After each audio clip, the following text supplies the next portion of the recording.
U.S. Marine snipers missed again and again, until an old veteran picked up his rifle.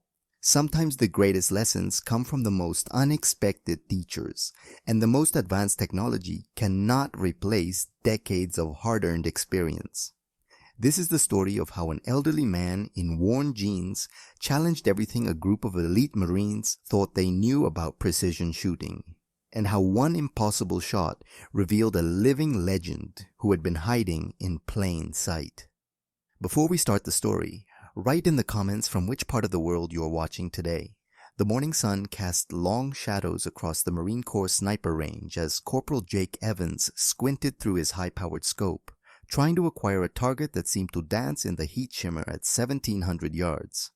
His breathing was controlled, his position perfect according to every manual he had studied, and his rifle was equipped with the latest ballistic computer that should have calculated every variable affecting his shot. Yet for the third time in an hour, his bullet struck dirt 6 inches to the right of the target. "Damn wind," Evans muttered, adjusting his position slightly as sweat beaded on his forehead despite the early morning coolness. Around him, 5 other Marine Scout snipers were experiencing similar frustration, their expensive equipment failing to compensate for atmospheric conditions that seemed to shift every few minutes. Sergeant Tom Miller paced behind the firing line like a caged predator, his patience wearing thin as he watched his students struggle with what should have been a routine training exercise. At 34, Miller had earned his instructor position through solid marksmanship skills and aggressive leadership that had served him well in 2 deployments to Afghanistan. He prided himself on running the most demanding sniper school in the Corps, pushing his Marines to excel with both modern technology and traditional fieldcraft. "Evans, what's your ballistic solution showing?" Miller barked, his voice carrying the sharp edge of someone whose professional reputation was being challenged by atmospheric conditions. Evans consulted the small computer mounted on his rifle, scrolling through data that should have provided precise corrections for wind speed, temperature, humidity, and barometric pressure. "Computer shows 3 mile/hour wind from the southwest, Sergeant. Same reading I had on the last shot." Miller's scowl deepened as he observed the flags positioned at various distances down the range. The fabric strips were indeed moving in patterns that suggested light, consistent wind from the southwest, exactly what the electronic instruments were reporting. Yet every Marine on the line was experiencing the same rightward drift that the computers weren't accounting for. "Check your equipment again," Miller ordered, though he knew the problem wasn't with their gear. The ballistic computers they used were military-grade instruments that cost more than most Marines earned in 6 months, and they had been calibrated that very morning by the base armorer. Private First Class Rodriguez, the youngest member of the training group, lowered his rifle and rubbed his eyes in frustration. "Sergeant, maybe there's something wrong with the atmospheric conditions that the computers aren't picking up. The shots are consistent, but they're consistently off by the same margin." Miller was about to deliver a sharp rebuke about making excuses when he noticed a figure approaching the range from the direction of the base entrance. An elderly man in faded jeans and a worn flannel shirt was walking toward them with the steady gait of someone who belonged wherever he chose to go, despite the obvious fact that he was a civilian on a restricted military installation. The man appeared to be in his 80s, with silver hair and weathered hands that suggested a lifetime of outdoor work. He carried what appeared to be a rifle case, though it was clearly an old canvas bundle rather than the hard plastic cases that modern shooters preferred. Everything about his appearance suggested a retiree who had somehow wandered onto a military base by mistake. Miller immediately shifted into the aggressive posture he used for dealing with unauthorized personnel on his range. "Sir, this is a restricted training area," he called out, his voice carrying the authority of someone accustomed to instant compliance. "You'll need to return to the visitor center and arrange for proper escort if you have business on this installation." The elderly man continued his approach without acknowledging Miller's command, his attention focused on the wind flags and the positions of the Marines on the firing line. When he reached the edge of the range, He stopped and observed the conditions with the kind of careful attention that Miller associated with professional shooters evaluating a challenging course of fire. "You boys are fighting 3 different winds," the old man said conversationally, as if he were discussing the weather rather than offering unsolicited tactical advice to active duty Marines. "Your computers are reading the surface wind, but there's a thermal layer at about 800 yards and a pressure gradient beyond 1200 that's pushing your bullets right." Miller felt his face flush with irritation at the civilian's presumption. "Sir, I'm not going to ask again.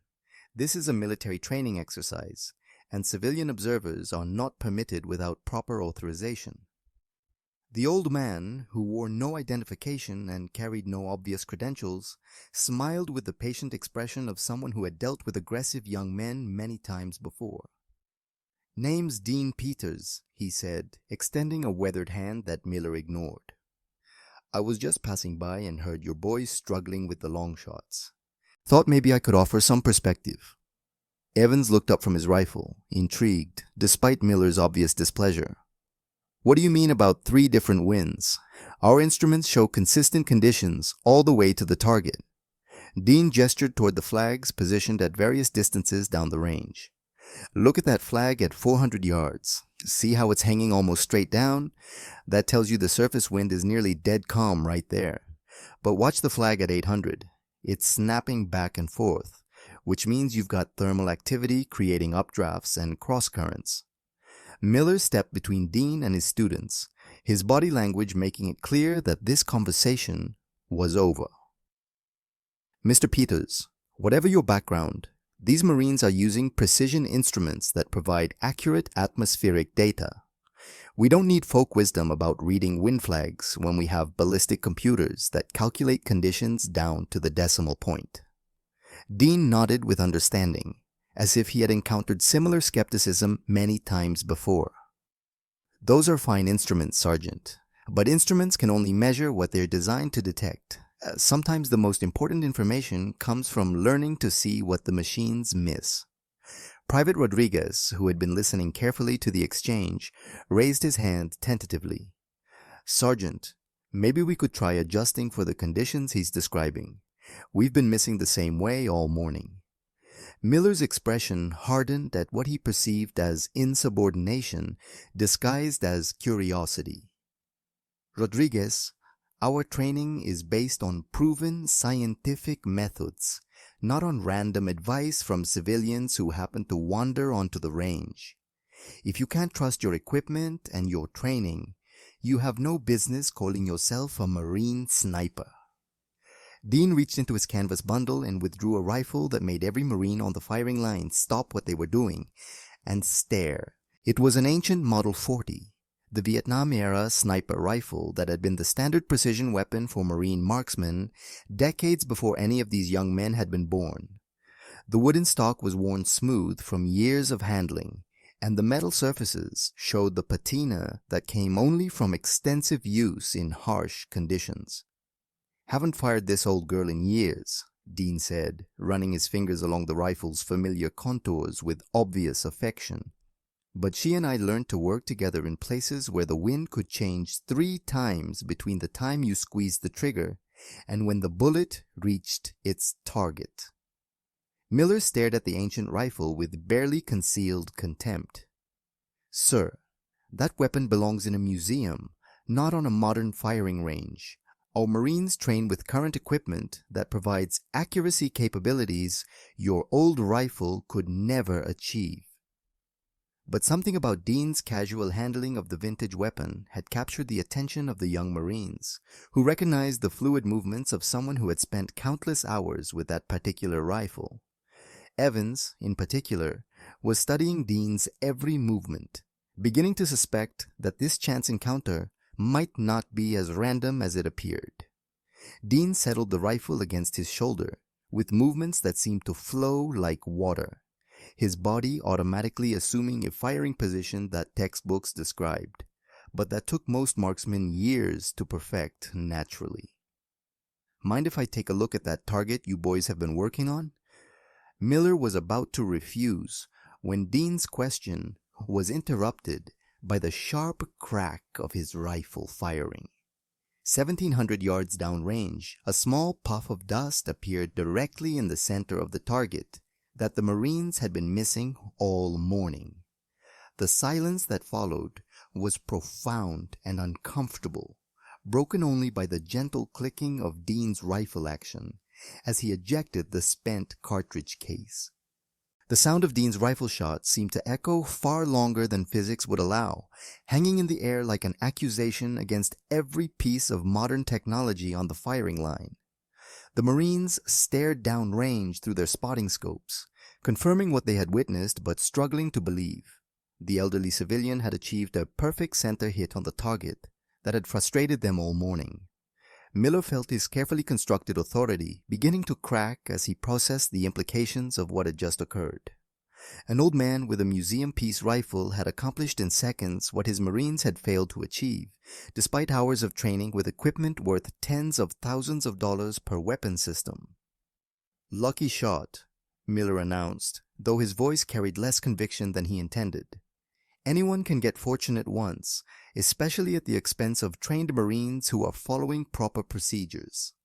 Dean worked the bolt of his rifle with the smooth efficiency of someone who had performed the same action thousands of times under conditions far more stressful than a training range. The brass cartridge case tumbled to the ground with a musical chime that seemed unnaturally loud in the silence. "Luck," Dean repeated thoughtfully, as if considering the word's meaning. "I suppose you could call it that." As he spoke, Dean's mind drifted backward through decades, the present moment dissolving into memory as vivid as if it were happening again.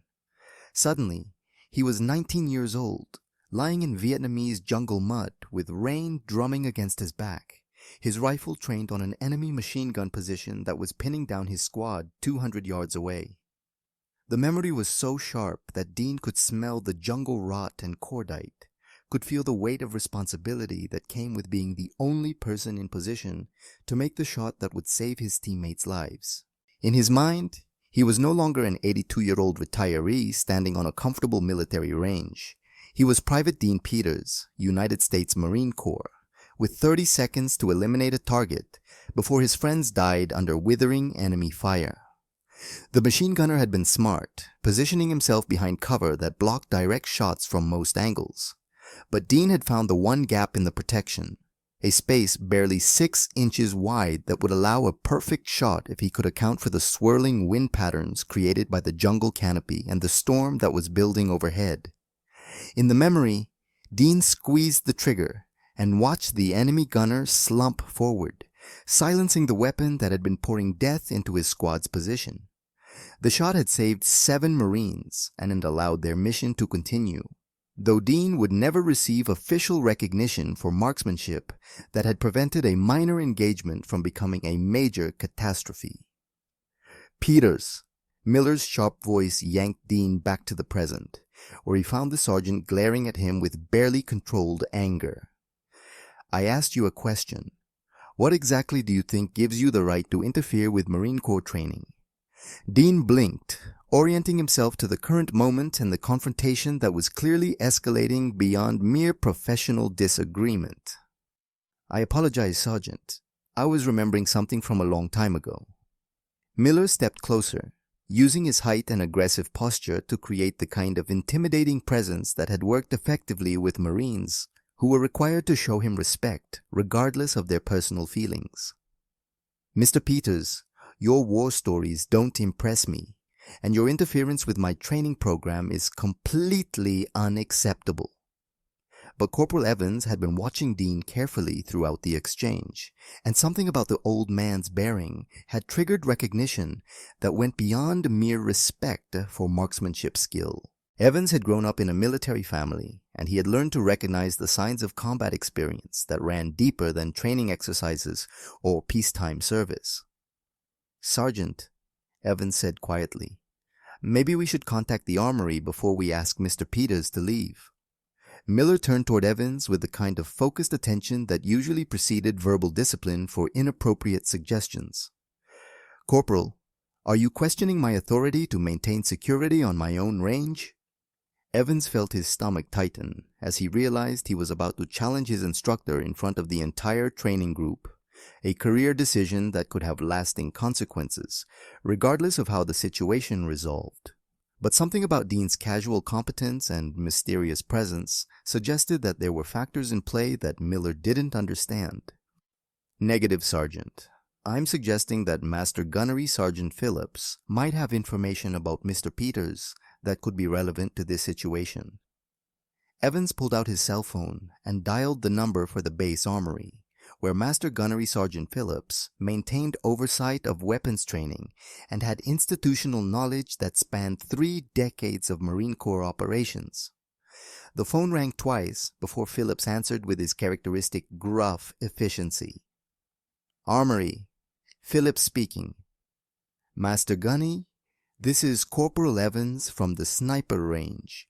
We have a civilian here named Dean Peters, who says he's familiar with long-range shooting, and Sergeant Miller wants him removed from the training area.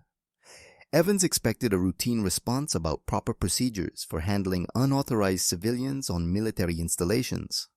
Instead, he heard Phillips take a sharp intake of breath that suggested the name had triggered immediate recognition. Did you say Dean Peters? Older gentleman, probably in his 80s, carrying what looks like an old Model 40 rifle? Evans looked at Dean, who was watching the conversation with the patient expression of someone who had been through similar situations before. Yes, Master Gunny, that's an accurate description. Evans, listen to me very carefully, Phillips said, his voice taking on an urgency that made the corporal stand straighter, despite being alone on a phone call. Do not let anyone touch that man or interfere with him in any way. I'm contacting the base commander immediately, and someone will be out there within minutes to handle this situation properly. The call ended, leaving Evans staring at his phone while trying to process the Master Gunnery Sergeant's reaction to what should have been a routine security inquiry. Miller noticed Evans' expression and moved closer with the predatory instinct of someone sensing that his authority was being challenged through channels he didn't control. What did Phillips say? Evans looked between Miller and Dean, beginning to understand that he had stumbled into something much larger than a dispute about range safety procedures. He said we should wait for the base commander, Sergeant. Miller's face flushed red with anger and embarrassment as he realized that his handling of what should have been a simple civilian trespass issue had somehow escalated to the level of base command attention. In his mind, Evans's phone call represented insubordination that had undermined his position in front of his students. Evans, you're out of line, Miller snapped. I don't need the base commander's permission to maintain security on my own range. But as Miller spoke, Dean was quietly observing the wind patterns that had caused the Marines so much frustration throughout the morning. His experienced eyes read the subtle signs that electronic instruments couldn't detect, the way dust moved across the range, the behavior of insects in the air, the almost imperceptible shimmer that indicated thermal layers creating complex wind patterns at different distances. Sergeant Miller, Dean said quietly, would you mind if I showed your Marines something about reading wind conditions before your commander arrives? Miller was about to refuse when he noticed that all 6 Marines were watching Dean with obvious interest, their attention focused on the old man rather than their instructor for the first time since the training had begun. Master Gunnery Sergeant Phillips slammed down his phone with enough force to rattle the coffee mug sitting on his cluttered desk, then immediately reached for the secure line that connected directly to the base commander's office. In 32 years of Marine Corps service, Phillips had encountered situations that required immediate command attention, but the mention of Dean Peters had triggered memories and protocols that went back to classified operations from decades earlier. Colonel Hayes' office, Sergeant Major speaking. Sergeant Major, this is Master Gunny Phillips at the Armory. I need to speak with the Colonel immediately regarding a priority situation involving a former Marine with historical significance to this command. The urgency in Phillips's voice bypassed normal screening procedures, and within seconds he was connected to Colonel Robert Hayes, the base commander, whose 30-year career had included deployments to every major conflict zone where Marines had served since the 1980s. Phillips, what's your situation? Sir, we have Dean Peters on the sniper range. He's currently interacting with one of our training groups and the situation requires immediate command attention. Colonel Hayes felt his stomach tighten as he processed the name and its implications. Dean Peters was a legend within certain circles of Marine Corps institutional memory, a figure whose service record was so extraordinary that it had become part of the unofficial folklore that senior Marines shared during quiet conversations about the Corps' greatest marksman. Are you certain of the identification, Master Gunny? Sir, the description matches archived photographs, and he's carrying what appears to be his original issue model 40 rifle. Based on the corporal's description of his behavior and capabilities, I believe this is the genuine individual. Colonel Hayes was already reaching for his cover and service pistol as he processed the implications. Dean Peters wasn't just any veteran. He was Chief Warrant Officer, 5 Peters, retired, whose service during the Vietnam conflict had established records and legends that were still discussed in advanced marksmanship schools throughout the military. I'm en route to the range immediately, Hayes told Phillips. Contact Sergeant Major Wilson and have him meet me there with full honors protocol. And Phillips, make sure that range instructor understands that he's dealing with someone whose service record requires the highest level of respect. Back on the sniper range, the tension between Miller and Dean had continued to escalate, despite Evans's warning about incoming command attention. Miller's professional pride had been wounded by the old man's casual demonstration of superior marksmanship, and he was determined to reassert his authority before the situation spiraled completely out of his control. Mr. Peters, Miller announced, his voice carrying the kind of final authority that he used for non-negotiable commands. I'm going to have to ask you to secure your weapon and accompany me to the base security office. Your presence on this range without proper authorization represents a potential security violation that needs to be addressed through official channels. Dean looked at Miller with the patient expression of someone who had encountered officious young men throughout his long life and had learned that arguing rarely improved such situations. Sergeant, I understand your position, and I respect your responsibility for maintaining proper procedures. If you need me to accompany you somewhere, I am happy to comply. But as Dean began wrapping his rifle in its canvas covering, Private Rodriguez raised his hand with the tentative gesture of someone who wanted to ask a question, but wasn't certain he should interrupt the confrontation between his instructor and the civilian. Sergeant Miller, sir, could Mr. Peters show us what he meant about reading wind conditions before he leaves? It might help us understand why our shots have been missing. Miller's jaw tightened as he realized his students were more interested in learning from the civilian interloper than from their official instructor. Rodriguez, our training curriculum is based on proven scientific methods. We don't need folk wisdom from someone who learned to shoot with obsolete equipment.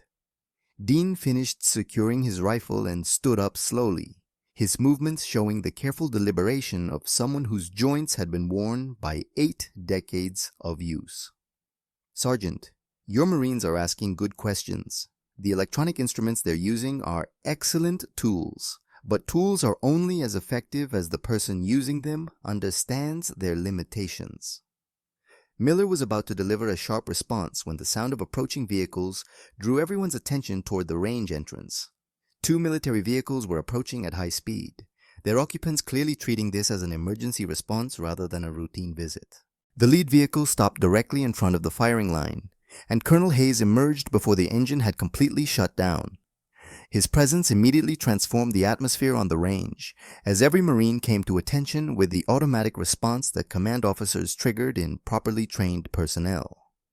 But what shocked Miller and his students was that Colonel Hayes completely ignored their military courtesy, walking directly toward Dean Peters with the focused attention of someone approaching a figure of profound personal significance. Chief Warrant Officer Peters, Colonel Hayes said formally, coming to attention and rendering a parade ground perfect salute that lasted for the full regulation 5 seconds. It is an honor to finally meet you, sir. Dean returned the salute with the movements that seemed to strip away his 82 years, revealing glimpses of the Marine he had been during his prime. "Colonel Hayes," he replied with quiet dignity, "the honor is mine." The exchange left Miller and his students completely bewildered as they tried to process why their base commander was showing such extraordinary deference to a civilian trespasser who had been disrupting their training exercise. Sergeant Major Wilson emerged from the second vehicle carrying a folder that clearly contained official documentation related to Dean's service record. His expression showed the kind of profound respect that senior Marines reserved for figures of legendary status within Corps history. "Marines," Colonel Hayes announced, turning to address Miller's training group, "you are in the presence of Chief Warrant Officer 5 Dean Peters, retired, whose service to this Corps represents one of the most extraordinary records of marksmanship and combat effectiveness in our institutional history." Hayes gestured toward the target that Dean had hit with his single shot. During his service in Vietnam, Chief Peters established records for precision shooting that have never been equaled. His actions during the siege of Khe Sanh and operations in the A Shau Valley earned him the nickname Ghost among enemy forces who could never determine his position, despite his devastating effectiveness against their operations. Miller felt his world tilting as he realized the magnitude of his error in judgment. The elderly civilian he had been prepared to arrest for trespassing was not only a legitimate Marine veteran, but apparently a figure of such legendary status that the base commander had responded personally to ensure he received appropriate recognition. Dean observed the shocked expressions on the faces of the young Marines with the amused tolerance of someone who had watched many such revelations unfold over the decades. "Colonel, I appreciate the introduction, but I was really just hoping to help these fine Marines understand why their shots were drifting in today's wind conditions." Colonel Hayes turned toward Miller with an expression that suggested serious consequences were about to follow for the sergeant's mishandling of the situation. "Sergeant Miller, I believe Chief Peters was offering to share some of his expertise with your students. I think that would be an educational opportunity that they shouldn't miss." The words were phrased as a suggestion, but every Marine present understood that they carried the weight of a direct order from the base commander. Colonel Hayes opened the folder containing documents with classification markings and historical significance that commanded every Marine's attention. The pages revealed photographs, commendations, and operational summaries that painted a picture of extraordinary military service. "Marines," Hayes began formally, "Chief Warrant Officer Peters served as a scout sniper during the most challenging Vietnam operations. His confirmed kill record of 217 enemy combatants was achieved using basic equipment. No ballistic computers, no advanced optics, just fundamental marksmanship and intuitive understanding of environmental conditions." Hayes held up a photograph showing a young Marine in jungle fatigues, the resemblance to elderly Dean unmistakable despite decades of transformation. Miller processed the implications of his treatment of this legendary figure. The civilian trespasser he'd been prepared to arrest was a veteran whose service had established standards modern Marines still aspired to achieve. Dean watched the revelation with patient amusement, having experienced similar scenes many times. "Colonel, these Marines were asking about wind reading techniques. Maybe we could focus on improving their shooting rather than discussing ancient history." Hayes nodded. "Chief Peters, would you demonstrate the techniques that allowed such consistent accuracy under challenging conditions?" Dean examined the range conditions, his experienced eyes reading patterns the electronic instruments had missed. "The problem is, they're trusting instruments more than observations.